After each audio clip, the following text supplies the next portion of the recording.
বন্ধুরা কেমন আছো? আশা করি ভালো আছো। তোমাদের ভালোবাসায় আমিও ভালো আছি। তো চলো আজকের ভিডিওটা স্টার্ট করছি আমার দুপুরের ভাত খাওয়া দিয়ে। তো এক জায়গায় যাবো আসলে। তার জন্য ভাতটা খেয়ে নিচ্ছি। খেয়ে জাস্ট একটু রেস্ট নিয়েই বেরোবো। তো কোথায় যাচ্ছি আজকে একটু সাথে থেকো, আমার পুরো ভিডিওটা দেখো। তোমরা দেখেও বলবে যে হ্যাঁ, এত সুন্দর একটা ভিডিও। তো বেরিয়ে গেছি আমরা। যাদের বাড়ি গেছি একদম এন্ট্রান্স। এবারে ঢুকবো। কারোর সাথে গেছি বলো তো? এই হচ্ছে নীলিমা আর সোরেন। নীলিমা সোরেন আমার হাজব্যান্ডের কলিগ প্লাস খুব ভালো বন্ধু। তো যাদের বাড়ি আমরা গেছি দেখো, একদম সামনেটা দিয়ে আমরা ঢুকছি। কি জন্যে তোমাদেরকে ভিডিওটা করেছি পুরোটা দেখো কিন্তু। এটা হচ্ছে বাগান, দাদাভাইয়ের ছোট্ট বাড়ি। মানে বাগানটা খুব ছোট, জায়গাটা কিন্তু সুন্দর করেছে। আর দারুণ সুন্দর গল্প করতে পারে। এই হচ্ছে রবিলোচন দাদাভাই। আমার হাজবেন্ড তো মুগ্ধ হয়ে ওনার কথা শুনছিল। পাশে সোরেন বসে আছে। নীলিমাও খুব এনজয় করছিল, আমিও খুব মজা করছিলাম। এই হচ্ছে দিদিভাই। দিদিভাই একজন স্কুল টিচার।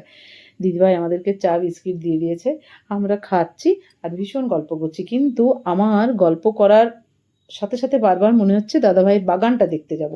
এই জন্যে তোমাদেরকে বাগানটা আমি শেয়ার করছি। দেখো, এই ছোট্ট জায়গার মধ্যে কি নেই, কোন ফুলটা দাদাভাই লাগায়নি। তার মানে হচ্ছে মানুষের যদি ইচ্ছে থাকে, জায়গার দরকার নাই, মনের ইচ্ছেটাই বড় কথা। কত রকমের ফুল আর কত রকম যে পাতাবাহার আমি তোমাদেরকে বোঝাতে পারবো না। জবা, সব কালারের জবা আছে। তবে একটা গাছ আমার ভীষণ ভালো লেগেছে, যেটা দিদিভাইয়ের নাম বলতে পারলো না, আমিও ঠিক করে জানি না, আমি গুগলে সার্চ করলেই পেয়ে যেতাম। একটা গাছ, যে গাছটা লম্বা লম্বা করে হয়েছে, ছোট্ট ছোট পাতা, কিন্তু দারুণ সুন্দর নাকি ফুল হয়। তো দিদিভাই বারবার এগুলো আমাকে দেখাচ্ছিল। এই যে এগুলো দাদাভাইয়ের ভ্যারাইটি সব কিন্তু জবা। দাদাভাই কিন্তু রিটায়ার্ড ম্যান। আমি তোমাদের এই জন্যেই ভিডিওটা করেছি। দেখো, রিটায়ার্ড করার পরেও মানুষ যদি মনে করে আমি ভালো থাকবো, সুস্থ থাকবো, দেখো কত সুন্দরভাবে সুস্থ থাকা যায়। এই তো দাদাভাইয়ের বাগান। তার পরেরটা দেখবে, পরের স্টেপটা তোমরা দেখলে অবাক হয়ে যাবে। এই গাছটার কথাই আমি বলছিলাম যে আমি বুঝতে পারলাম না এই গাছটা কি গাছ। এটা দিদিভাই বললো নাকি দারুণ সুন্দর সাদা ফুল। এইবারে তোমাদেরকে আমি দেখাবো দাদাভাইয়ের ওপরটা। দাদাভাই মানে রিটায়ার্ড করার পরেও যে মানুষের ইচ্ছে থাকে ভালো থাকবো, সেই ইচ্ছেটা দাদাভাইয়ের কতটা, সেইটা তোমাদের সাথে আমি একটু দেখাচ্ছি। দেখো, এইগুলো দাদাভাইয়ের ভেতরে, মানে বাড়ির ভেতরের গাছ, কিন্তু ওখানেও দাদাভাই গাছ লাগিয়েছে।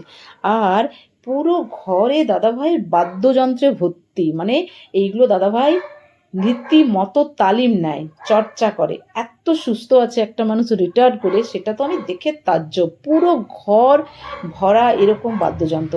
তার মানে বুঝতে পারছো, ভালো থাকতে গেলে নিজেকে ঠিক করতে হবে আমি কি করতে চাই। তো এই জন্যে তোমাদের সাথে পুরো ভিডিওটা আজ করেছি, শেয়ার করছি যে 60 বছর বয়সটাও বয়স নয়। তো আমাদের দেখা হয়ে গেল, এবারে আমরা বাড়ি ফিরবো, গাড়িতে উঠে গেছি। তোমাদের যদি এই ভিডিওটা ভালো লাগে প্লিজ একটা লাইক কমেন্ট শেয়ার করো বন্ধুরা। টাটা সবাইকে।